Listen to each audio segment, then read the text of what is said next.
guess I'll start. Okay, hi everyone. So this is our presentation, Investigating Crime, Banks versus Blockchain for Accounting 3880, and it's prepared by Group 42, which is us. So before we dive deeper into the complex world of cryptocurrency and its relations to crime investigations, we actually need to look back to the traditional methods of how we do things before cryptocurrency actually exists. We need to understand the old rules of how the police and financial investigators track criminal money before Bitcoin even existed. Okay, so in the earlier years, it can be imagined that the entire financial world was built on a system of centralized trust. This means that our money did not just live in our wallet, it was held for us by a bank or a credit union. So every time anyone wanted to move a significant amount of money, we would have to go through them, leaving a trail and a history record behind whether we liked it or not. For investigators, this was both their greatest advantage and their biggest weakness. The advantage was, of course, one, the trail itself. If a criminal ever moved money, they would leave a footprint at each of these banks. So, say a transfer from Hong Kong to another country would create a record at both sending and receiving bank. So to follow this money, the investigator's job was, in theory, straightforward. Get a legal document, called a subpoena or a court order, and compel the bank to hand over these specific records. But this is where the system began to creak under pressure. The first major challenge was about the jurisdiction. So imagine a detective in Hong Kong is investigating a drug cartel that's hiding its profits in a bank in another country. That Hong Kong detective has no authority there. They would not be able to just call the bank and ask for the records that they would need. Instead, they would have to navigate a slow diplomatic process between governments, known as a mutual legal assistance treaty request. This process wasn't just slow, it could take months, sometimes even years. The second challenge was the sheer fragmentation of the system. An investigator might have to secure the subpoenas for a dozen different banks, each in a different city or country, just to trace a single money trail. To get access to relevant documents, police would have to repeatedly ask for permission.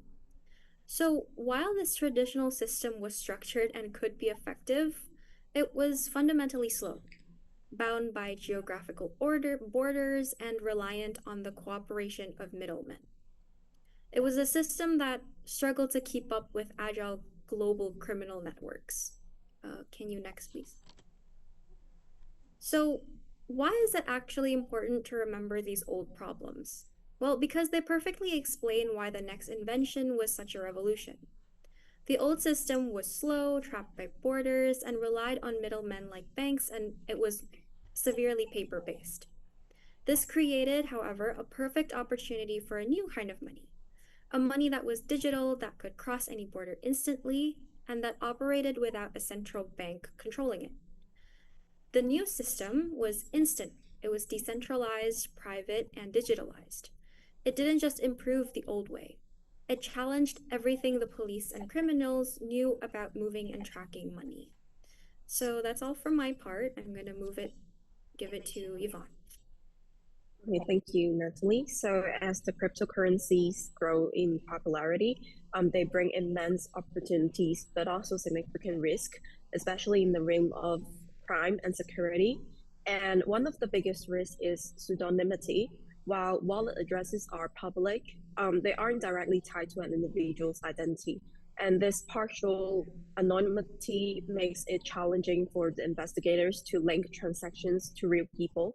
However, we know that with advanced tools, identities can eventually be traced. And another risk lies in the borderless nature of crypto. Transactions occur instantly across countries with no intermediaries. This makes it easier for criminals to move funds globally without the restrictions of traditional financial system. And decentralization, a core feature of cryptocurrency, also creates challenges. With no central authority overseeing the system, there is no single entity to cooperate with with during investigations. And these features of crypto have created a perfect storm for criminal adoption. So let's look at how the investigators are tackling these challenges. Can you next, please? In order to deal with the criminal adoption, initially many believed cryptocurrency were completely untraceable, which led to their adoption by criminals. Crypto has been used for activities like darknet markets, ransomware payments, and money laundering. And investigators faced a steep learning curve. They had to understand how wallets, seed phrases, mixers, and Tumblr works. And mixers, for example, are services that blend transactions to obscure trails on the blockchain. So to combat these challenges, powerful blockchain analytics tools like TRM tabs, chain analysis, and Etiplate have emerged. And these tools allow investigators to trace funds, map criminal networks, and link wallet addresses to real-world identities.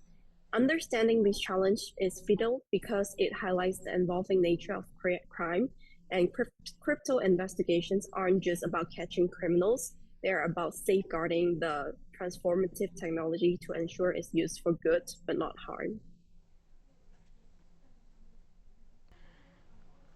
Thank you so much. Now I want to zoom in to the fundamentals of blockchain. It's often hyped as revolutionary, but when you look at it from an investigative perspective, it's really a double-edged sword. On the one hand, blockchain is radically transparent. Every single transaction is permanently recorded on a public ledger. Unlike traditional banking systems, where records can be hidden behind institutions or even altered, blockchain creates a trail that can't be erased. For investigators, that's a huge advantage. It means you can literally follow the money, wallet to wallet, in a way that was never possible before. But the flip side is, while the transactions are visible, the people behind them are not. Instead of names, you just see wallet addresses. It's long, anonymous strings of letters and numbers. And that anonymity is what makes blockchain attractive to criminals. It allows them to move money around in plain sight, but without immediately revealing who they are. And this tension, the transparency versus anonymity, is what makes blockchain so fascinating. It's like having a glass box where you can see everything moving inside, but you don't know who's controlling it from the outside. So to deal with this, investigators rely on something called on-chain forensics. Think of it as digital detective work, which is specialized tools like TRM labs and chain analysis. They analyze blockchain data at scale. They can flag suspicious activity, identify patterns, and sometimes even connect wallet addresses to real-world identities. For example, if a hacker tries to launder stolen crypto by splitting it into dozens of smaller transactions, these tools can still trace the flow and eventually link it back to an exchange where the criminal might try to cash out. And we've already seen this play out in real cases. After major ransomware attacks, investigators have been able to follow the ransom payments across multiple wallets and in some cases recover the funds. And that would have been nearly impossible without blockchain's transparency combined with these forensic tools. So is blockchain a friend or enemy to investigators? The truth is, it's both. It gives law enforcement unprecedented visibility, but it also creates new challenges because of the anonymity it protects. And that tension between openness and secrecy is exactly why blockchain is such a powerful but complicated tool in the fight against cybercrime. Take a look at one of the most high-profile crypto crime cases in history, Silk Road. Silk Road was basically an online black market launched in 2011 by Ross Ulbricht.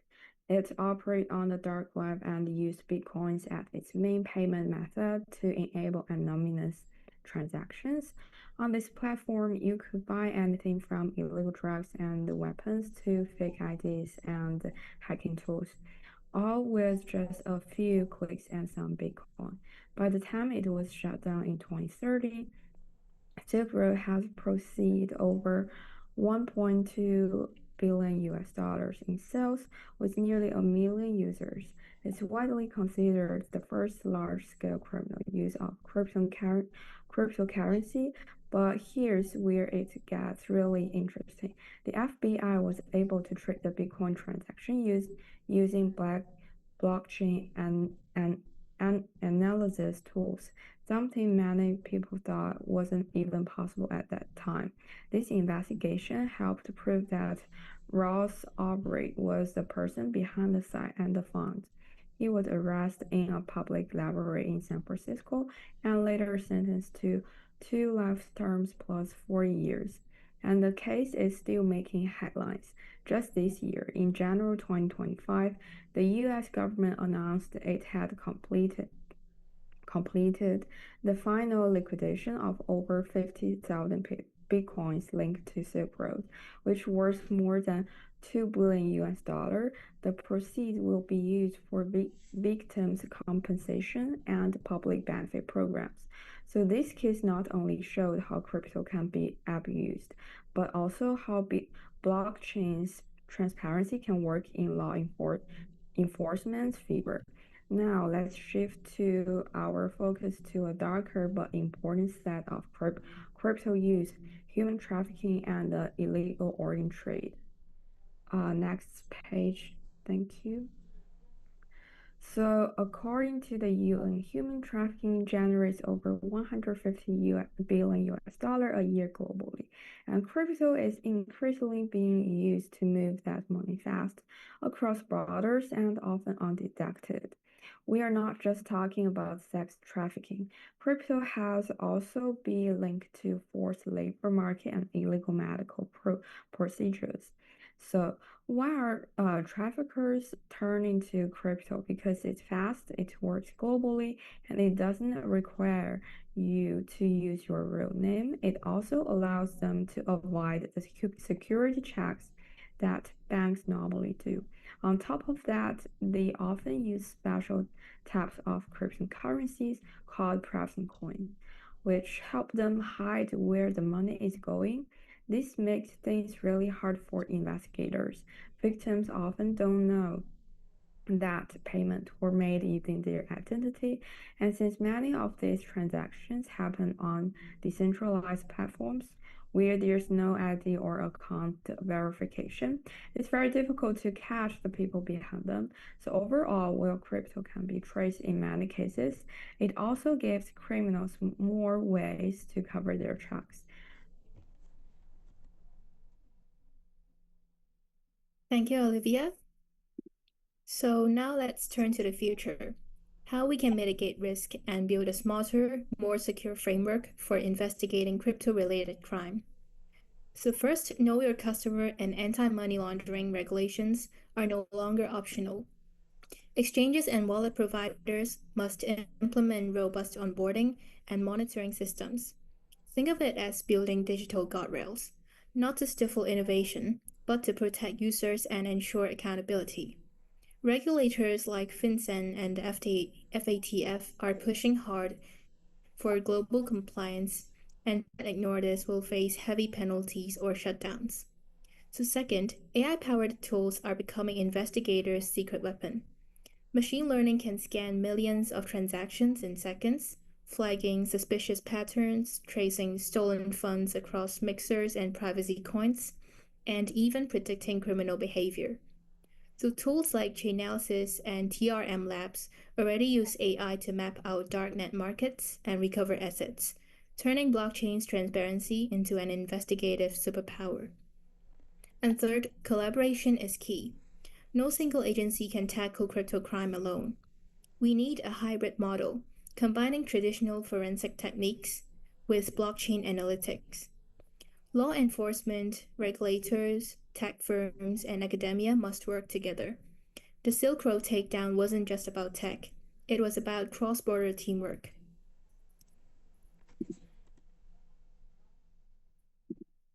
But let's not forget, ethics and legality matter. As we deploy AI and surveillance tools, we must safeguard privacy and avoid overreach. Blockchain doesn't mean lawlessness, but neither does regulation mean total surveillance. Balance is critical. So looking ahead, the future isn't about banning crypto. It's about adapting to it. So we'll see more regulated DeFi platforms, real-time transaction monitoring, and global standards emerging, perhaps even a crypto Interpol. So the goal is a system where innovation thrives, criminals are held accountable, and users feel safe. So in short, the challenge is complex but solvable. With smart regulation, cutting-edge tools, and global cooperation, we can turn the double-edged sword of blockchain into a powerful force for justice. So that's all for our sharing today. Thank you.